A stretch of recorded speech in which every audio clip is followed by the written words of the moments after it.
Olá, meus queridos e amados alunos do sétimo ano, tudo bem com vocês? Espero que sim. Aqui quem está falando é a Pro Rafa e na aula de hoje nós vamos revisar a unidade 7, um conteúdo que nós já trabalhamos em sala de aula, que fala sobre a atmosfera terrestre. Então vamos lá, aproveitem bastante a nossa revisão e qualquer dúvida que surgir, no momento vocês não podem levantar a mão como fazemos em sala de aula, mas estarei disponível nos canais do CBJM. Sejam bem-vindos e aproveitem bastante. To hear me now.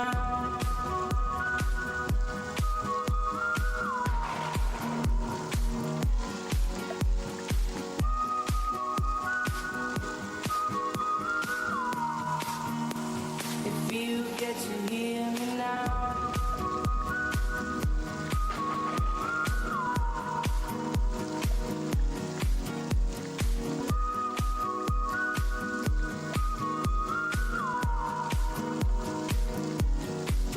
To hear me now.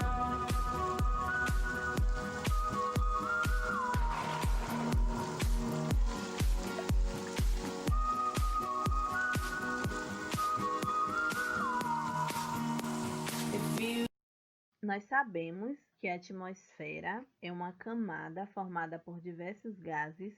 Esses gases eles estão presentes aqui na Terra em condições ideais para que possa existir a vida aqui na Terra. Quando falo vida, são as diferentes formas de vida, desde um ser minúsculo até os seres humanos, que são os seres mais complexos. A atmosfera ela vai agir como um filtro, porque ela vai proteger a Terra, impedindo que grande parte da radiação solar possa penetrar aqui no nosso planeta. Dentre os diversos gases presentes na atmosfera, nós temos o oxigênio, que é o gás fundamental à respiração dos seres vivos. A atmosfera ela é dividida em subcamadas, ou seja, nós temos uma camada, que é a atmosfera, que vai ser dividida em subcamadas. Algo importante de a gente relembrar é que a atmosfera, as características variam de acordo com a altitude. Relembrando a altitude, nada mais é do que a altura em relação ao nível do mar. Nesta imagem, vocês podem observar estas camadas da atmosfera, onde nós temos a exosfera, termosfera, mesosfera, estratosfera e a troposfera. Cada uma delas apresentam uma característica distinta. Isso vai variar de acordo com a altitude, como eu acabei de falar. Falando um pouquinho de cada uma dessas camadas, de baixo para cima, nós temos a troposfera, que é a camada mais próxima de nós. É a camada que vai da superfície até mais ou menos 14 km de altura. É a camada onde nós, seres vivos, habitamos. É onde também os aviões voam e onde vai ocorrer a maioria dos fenômenos meteorológicos, como, por exemplo, as nuvens, os raios, os trovões, as chuvas. Seguindo dela, nós temos a estratosfera, que é uma camada onde a temperatura ela vai aumentar conforme a altitude aumenta. Aqui nós vamos encontrar a camada de ozônio. Lembram da camada de ozônio? Vamos relembrar um pouquinho da importância da camada de ozônio. Essa camada ela vai estar bloqueando, impedindo que os raios solares atinjam a Terra com grande intensidade. Então, a camada de ozônio ela protege o nosso planeta das radiações ultravioletas que são prejudiciais aos seres vivos. Estima-se que ela concentra cerca de 90% das moléculas do gás ozônio.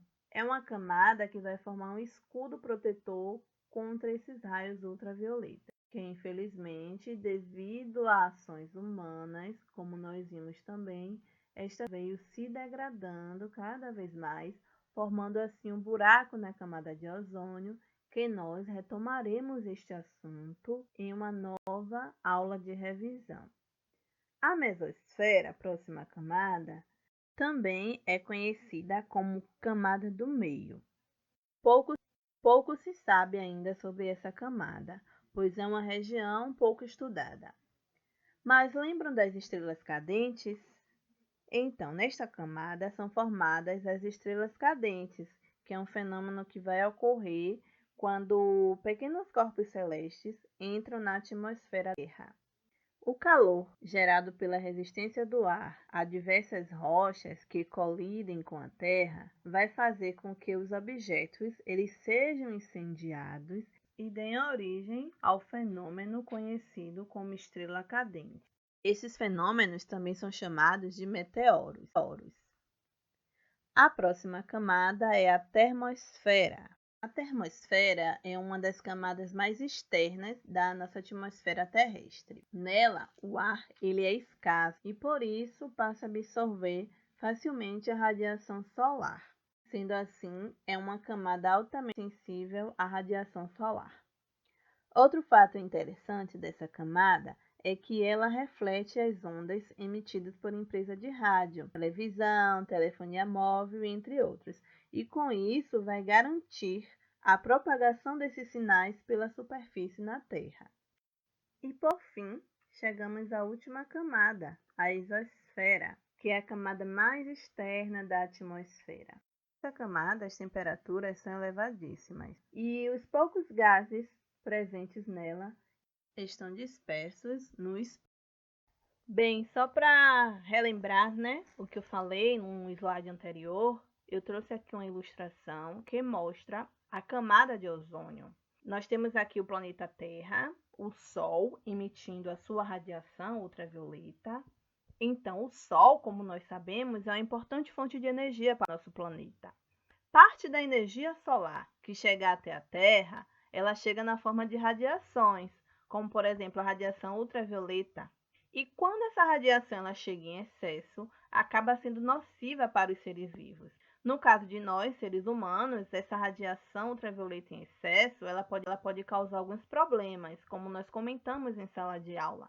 Que problemas seriam esses? Queimaduras, envelhecimento precoce da pele, danos aos olhos e o câncer de pele. Então, para essa radiação solar ser filtrada e impedir que atinja nós com tanta intensidade, existe essa camada de ozônio. E essa camada de ozônio, ela é uma camada gasosa, formada por gás ozônio, que vai se localizar na estratosfera. Como eu falei anteriormente, a camada de ozônio, de que ela vai ser constituída? Pela própria ação da radiação UV, que ao atingir o gás oxigênio a certas alturas na atmosfera, vai provocar uma transformação ou uma reação química. E essa reação química vai produzir o gás ozônio. Nesse esquema aqui, como vocês podem visualizar, nós temos a camada de ozônio mostrando basicamente como ela está protegendo a Terra. Temos aqui o nosso planeta, a camada de ozônio, que vai estar aqui justamente protegendo, que está aqui destacada em azul, essa cor azul que está em destaque. Então, vai estar protegendo desses raios ultravioleta. Nós não podemos falar da camada de ozônio sem mencionar um grande problema que vem a ser o buraco nessa camada de ozônio. Esses buracos são regiões da estratosfera onde a concentração do gás ozônio ela cai abaixo de 50%. E o que é que causa isso? O que é que causa esse buraco? A causa do surgimento desses buracos na camada de ozônio vem da liberação de gases. Esses gases são denominados como pela sigla CFC, clorofluorcarbono. Esses gases são lançados na atmosfera. Estão presentes em aerosóis, refrigeradores, materiais plásticos, solventes e entre outros. No ano de 1985, os cientistas eles começaram a descobrir que a cada ano que se passava, um buraco cada vez maior ia se abrindo na camada de ozônio, em cima da Antártida. E aí, de lá para cá, um acordo internacional foi estabelecido e bem sucedido. E a mobilização de alguns setores da sociedade tem conseguido, nos últimos anos, alguns resultados que são considerados como bons. no processo de reverter esse quadro crítico, ou seja, diminuir a emissão desses gases, levando em consideração que o maior prejudicado em relação a isso será o que é, na verdade, o planeta Terra. E aí a NASA, ela divulgou no ano de 2019 que ele foi considerado menor quando se comparado a anos anteriores. Nesta imagem, nós observamos o buraco na camada de ozônio desde 2014 até o ano de 2019. Então, a NASA ela divulgou essa informação de que nesse ano, no ano passado, em 2019, foi registrado o menor buraco na camada de ozônio, comparando, com as medições que eram feitas desde o ano de 1982. Nós sabemos que um dos principais fatores relacionados à existência da vida aqui no nosso planeta é a temperatura. A temperatura, ela vai permitir, ela possibilita, na verdade, com que a vida aqui na Terra seja estabelecida. Ela permite, assim, a existência da água no estado líquido, que é um outro fator fundamental para os seres vivos. A temperatura adequada do planeta, ela é mantida por um processo que ocorre na atmosfera. Esse processo, como nós já estudamos, ele recebe o nome de efeito estufa. Vocês já ouviram muito falar sobre o efeito estufa. Então, o efeito estufa nada mais é do que um processo que é o resultado da interação entre a radiação do Sol e alguns gases que estão presentes na atmosfera. Ou seja, nós podemos dizer que o efeito estufa ele é um fenômeno natural, necessário para a existência, para a manutenção da vida aqui na Terra. Porém, um grande problema enfrentado é o aumento desse efeito estufa. O aumento desse efeito estufa faz, vocês podem observar nessa imagem, com que a luz do Sol ela é emitida no nosso planeta. Porém, parte dessa luz solar ela chega até o planeta, ela atravessa, e parte dela ela volta, ela retorna para o espaço. Mas, com o aumento do efeito estufa, o que acontece? Grande parte ela fica presa, ela fica retida. E, em consequência disso, nós vamos ter o aumento dessa estufa, o aumento desse efeito, que traz como consequência o aquecimento global, que leva ao quê? Ao derretimento das calotas polares e dentre outros problemas que nós já discutimos em sala de aula. Então, o efeito estufa é um fenômeno natural. Porém, o aumento desse efeito estufa, que é causado devido a algumas ações humanas, como a emissão de alguns gases que são conhecidos como estufas, vem a ser o maior problema. Aqui nós temos uma representação da influência que o ser humano ele exerce sobre esse efeito estufa. Nós podemos observar aqui nesta imagem que nós temos o efeito estufa natural e o processo de efeito estufa, a intensidade dele devido ao efeito da ação humana. Então, a maior parte da radiação do Sol, como expliquei anteriormente, vai atingir a superfície terrestre. Os gases que capturam calor, esses gases ocorrem naturalmente, incluindo o vapor de água, o CO2, que é o dióxido de carbono, o metano e outros gases. Eles não absorvem a energia das ondas curtas do Sol, como nós chamamos, mas, por outro lado, eles absorvem a energia das ondas longas irradiadas pela Terra. E com isso manter o planeta muito mais quente do que seria de outra forma. Nesta representação aqui, vocês podem observar que o efeito estufa ele está intensificado pelo homem, pela ação do homem, devido a algumas atividades, como a queima dos combustíveis fósseis, o carvão, petróleo, gás, que são os combustíveis fósseis. Então, devido a esses fatores, essas ações, estão aumentando os níveis de CO2, do dióxido de carbono e de outros gases também, que conseguem captar o calor. E com isso, aumenta a estufa natural, o efeito estufa, e por isso aumenta a temperatura na Terra.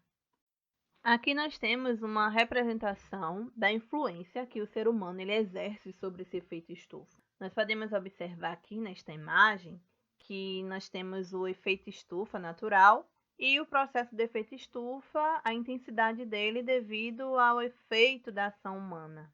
Então, a maior parte da radiação do Sol, como expliquei anteriormente, vai atingir a superfície terrestre.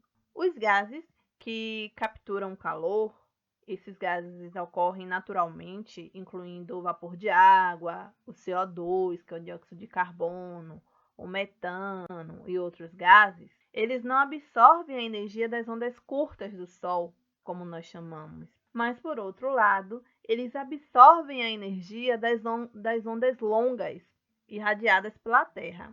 E com isso, manter o planeta muito mais quente do que seria de outra forma. Nesta representação aqui, vocês podem observar que o efeito estufa ele está intensificado pelo homem, pela ação do homem, devido a algumas atividades, né, como a queima dos combustíveis fósseis, o carvão, petróleo, gás, que são os combustíveis fósseis. Então, devido a esses fatores, essas ações estão aumentando os níveis de CO2, do dióxido de carbono e de outros gases também, que conseguem captar o calor. E com isso, aumenta a estufa natural, o efeito estufa, e por isso aumenta a temperatura na Terra.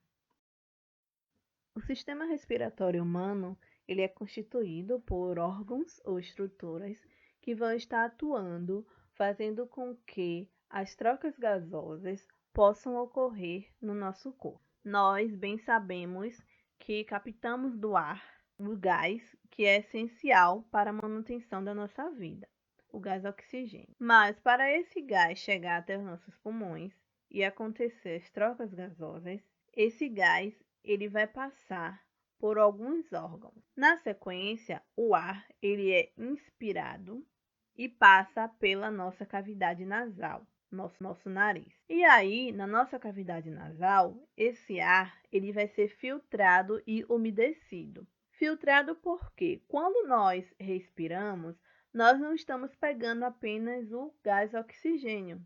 Nós estamos captando também algumas impurezas. Então, a nossa cavidade nasal vai fazer esse papel de filtrar este ar. Da cavidade nasal, o ar ele passa pela faringe e chega até a laringe, atingindo então a traqueia, que é um tubo. Na traqueia, vai se ramificar, chegando até os nossos pulmões. Nós temos dois pulmões, o pulmão esquerdo e o pulmão direito. Quando esse ar ele percorreu todo esse caminho, durante todo esse caminho ele foi filtrado, umedecido, vai chegar até os nossos brônquios, nos nossos pulmões. E aí chega até os bronquíolos, e lá nas pontinhas dos bronquíolos, vocês podem observar na imagem, existem umas bolsinhas microscópicas chamadas de alvéolos pulmonares. É justamente lá, nos alvéolos pulmonares, onde vai ocorrer a troca gasosa entre o gás carbônico e o gás oxigênio. Nós liberamos o gás carbônico e absorvemos o gás oxigênio. Então, vai passar por todo esse processo até que a absorção do gás, que é essencial para nós, aconteça. Nós estudamos e vimos que o ar é uma mistura formada por vários gases. Neste gráfico, vocês podem observar os gases presentes no ar em maior quantidade, os gases mais abundantes, onde nós temos o nitrogênio com cerca de 78%, o gás oxigênio com 21% e o restante corresponde a outros gases. Então, falando um pouquinho sobre o gás nitrogênio, ele é o gás mais abundante no ar. A grande maioria dos seres vivos não consegue utilizar esse gás diretamente, mas ele pode ser captado por certas bactérias que vivem associadas a raízes de algumas plantas leguminosas. E o que essas bactérias fazem com esse gás? Bem, essas bactérias elas transformam esse nitrogênio gasoso em compostos que podem ser utilizados pelas plantas e que são importantes para o seu funcionamento, como por exemplo as proteínas. O gás oxigênio ele é utilizado na nossa respiração celular, como eu falei, na respiração celular de grande parte dos seres vivos. E também é necessário para o processo de queima, da combustão. Vamos lembrar que a combustão, o fogo ele é alimentado pelo ar, né? E pelo gás oxigênio. Cerca de 1% do ar é composto por vários outros gases, como, por exemplo, o gás carbônico, o gás criptônio, metano, o ozônio, e entre outros gases, e também o vapor de água. Bem, além desses gases que eu citei, no ar nós também podemos encontrar material particulado, pequenas partículas sólidas que estão em suspensão, como por exemplo poeira. Lembra que eu falei que quando nós inspiramos, quando nós captamos o ar, nós não pegamos apenas o gás, o oxigênio? Então nós pegamos poeira, né, pequenos grãos que ficam em suspensão no ar atmosférico. Bem, meus amores, recapitulando o que nós vimos hoje, nós revisamos sobre a atmosfera terrestre, onde relembramos um pouquinho sobre essa atmosfera, falamos sobre a camada de ozônio, o efeito estufa, o ar e o ser humano, essa interação entre o ar e o ser humano, quando envolve o ar dentro do nosso corpo e um pouquinho também do ar na Terra. Espero muito que vocês tenham entendido, mas se por acaso ficou alguma dúvida, algo que você não entendeu, não se desespere. Nós estamos distantes fisicamente, mas eu estou à disposição de vocês nos canais do CBJM. Então, qualquer dúvida, eu estou à disposição, é só procurar, ok? Um grande beijo no coração de vocês, se cuidem, fiquem com Deus e até a próxima. If you get to hear me now